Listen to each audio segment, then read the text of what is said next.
大家好，宠粉的仪态又来了。在李静蕾的雷神之锤下，王力宏被迫暂时退出娱乐圈，但这场夹杂着家庭主妇、妈宝男等热门话题的核爆级离婚大戏，仍然在被激烈的讨论着。有人说王力宏对不起优质偶像的称号，有人说王力宏多年来苦心经营的人设一夜间崩塌，更有人说王力宏简直是咎由自取。那么对于王力宏事件，大陆网友、台湾网友、明星们都是怎么看的呢？接下来仪态就带大家一一解密。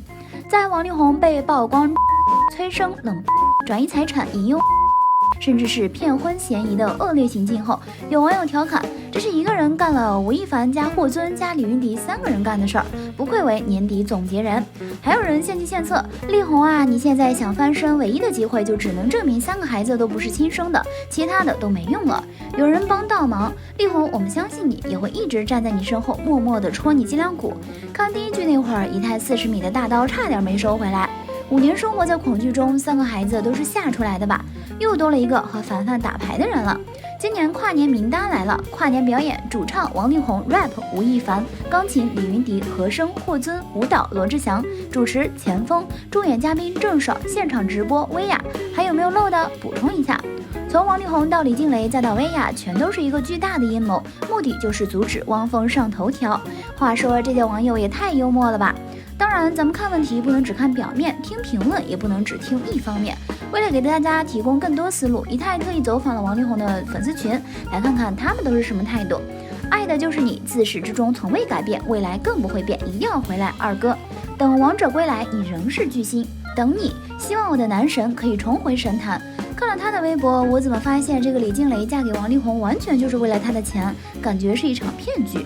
李静蕾婚后参与了王力宏多少工作，粉丝都非常清楚，连我这个不太关心他工作行程的博爱粉都知道，李静蕾参与了很多节目和商演的对接，插手工作室微博，跟粉丝会老粉有很多不愉快，而且还参与了 AI 爱专辑的制作。他文章里把自己描述成一个全职家庭主妇，包装成一个完全的弱者，通过这样来带节奏博同情，真的是太心机太恶心，吐了。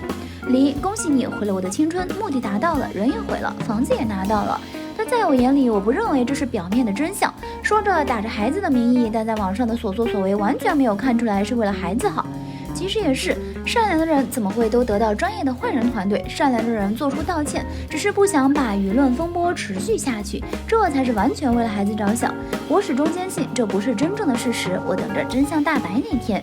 李静蕾发长文口诛笔伐王力宏，痛述他的种种失德行为，导致王力宏优质偶像形象崩塌。但我认为这件事情还有许多疑点。针对2014年5月王力宏婚后第一次庆生时，李静蕾上台为他送蛋糕的视频，也有人发表不同看法。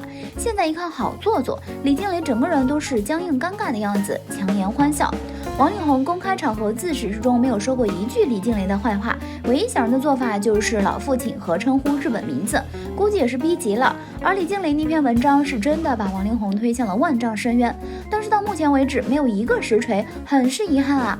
不是为王力宏辩解，王力宏渣是肯定的，但是结婚之前应该就知道吧，而且据网络流传，听说是以炮友身份上位的吧。看累了吗？咱们来中场休息一下。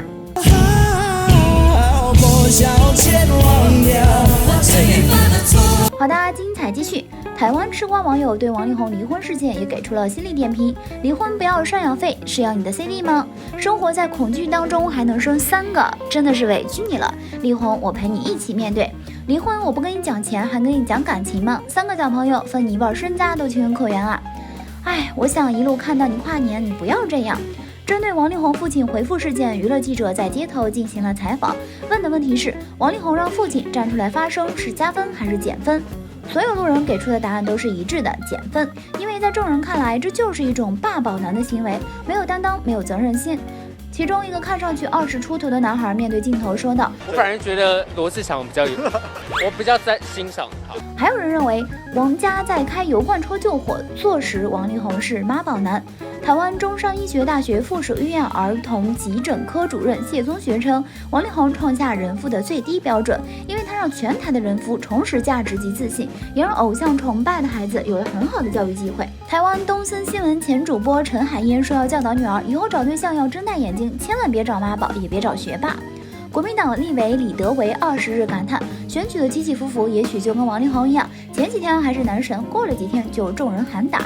台湾作家洛杉矶20日称，似乎王力宏对台湾的危害远胜莱猪加空污对台湾的危害。来首歌消消火。前世不能说放任你哭泣。最后，咱们再来看看明星们是如何评价王力宏事件的。12月17日，吴宗宪在接受媒体采访时被问到对王力宏和李静蕾离婚这件事的看法，他表示感情不能勉强，但随后又补了一句：结了婚的男人谁不想离婚呢？在说完这句话之后，旁边已经结了婚的演员昆达明显脸色也不太好。吴宗宪拍了拍他的后背说，昆达估计不敢离婚。随后有人提醒吴宗宪不能这样说，没想到他又开玩笑道：对，昆达不敢，力宏敢啊。12月20日，甄子丹出席某活动时被问王力宏事件，很显然作为王力宏好友的甄子丹回答也不合适，不回答也不合适，因为任何一句话都可能成为焦点。面对媒体的追问，准备逃避话题的甄子丹还是发表了个人看法。每个人都有自己的选择嘛，对吗？我也不敢批评别人。我反正一句话就是，既然我们要做艺人，必须要做好一个好的榜样给公众，特别是年轻的一代。话语一出，也是瞬间引发了热议。王力宏的小师妹张启伦说出了她16岁时被王力宏套路的往事，感慨说：“还好我们终究无缘，还好我现任老公比你好1000万倍。”她还和网友的对话中说：“王力宏塌房一点也不意外，撑到现在才爆，压得真好。”周杰伦则是在吃瓜之余晒出了一张自己看画的照片，还发文称睡不着的朋友可以去看《周游记》，他晒出的正是自己与五月天相聚的那期节目。更有趣的是，五月天也是用官方账号点赞了周杰伦的动态，不知几位是否在私底下讨论过王力宏事件呢？除了周杰伦、五月天之外，莫文蔚也在线吃瓜并表态。9日深夜，他在社交平台上取关了王力宏的账号。此前，林俊杰也有同样的举动。范玮琪老公陈建州也在吃瓜大队中。一向敢说真话的黄安就王力宏事件也发表了自己的观点。自从王力宏出事以后，他的那些所谓好友们，取关的取关，沉默的沉默，没有一个朋友出来帮他说话，甚至连站出来骂他的都没有。艺人比读书人更没心没肺，所以我从来不跟娱乐圈来往。巫启贤发了一则动态，疑似喊话王力宏出来道歉，他希望对方不要利用长辈混淆视听，早点认罪悔改，勇敢的面对一切，这样人生才会有出路。他还苦口婆心的说道：“收手吧，认了吧，如果你有良知，一定会很痛苦的。”网友们看了巫启贤的留言后，纷纷留言大赞他三观正。事实上，还有一位乐坛前辈也疑似评论了王力宏的事件，这个人就是60岁的郑智化。不过他没有针对王力宏在婚姻里的对错做出评判，反而提了一些很特别的观点。对于八卦的新闻报道，你可以抱着凑热闹看好戏的心态，但你没有资格用文字语言恶意攻击、谩骂、讥讽当事人。他还直言，搞得很多人像受害者一样，真受不了。粉丝们看了郑智化的发言后，有人觉得他说的对，也有人质疑到王力宏不是单纯的出轨，好坏是相对的。一众评论中最亮眼的当属王石的女友田朴珺，在大家纷纷和王力宏划清界限时，他却发声力挺，内容直指李静蕾，食得咸鱼抵得渴，艺术家都是花心，不然哪来的灵感？男人不是圣人。这番言论一出，引起网友的一片吐槽。看了这么多神评，仪态只想说，不要再相信任何明星的包装，只关注作品就好。那么对于这件事儿，你怎么看呢？好啦，今天的视频呢就分享到这里啦。如果喜欢四姨太的视频，就请多点和关注，四姨太每天都会更新精彩娱乐资讯哦。